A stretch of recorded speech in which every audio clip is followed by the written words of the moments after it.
పవి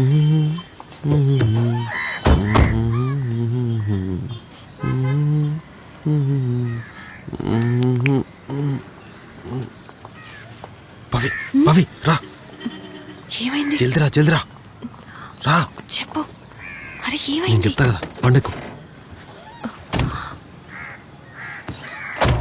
ఏమైందని అడుగుతున్నానుగా. Fuck fuck fuck. Police వాళ్ళ మీద నమ్మకం లేక ప్రతి ఒక్కడు వీధ అవతల సీసీ కెమెరాలు పెట్టుకున్నాడు. ఆ కెమెరాలు పనిచేస్తే లేదో కూడా తెలియదు. వాళ్ళు మాత్రం పతితులు లెక్క, మిగతా వాళ్ళందరూ దొంగన కొడుకు లెక్క. ఏం సమాజమో ఏం జనాలు బట్టే బాజగాలు. ఇదంతా నువ్వు కోవెక్కి కొట్టుకున్నట్లు వచ్చింది.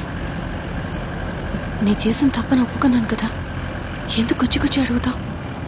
నువ్వు డివోర్స్ అడిగావు, దానికి కూడా ఓకే అన్నాను కదా. నువ్వు చేసిన పనికి ముక్కలు ముక్కలుగా కట్ చేయాలనిపిస్తుంది.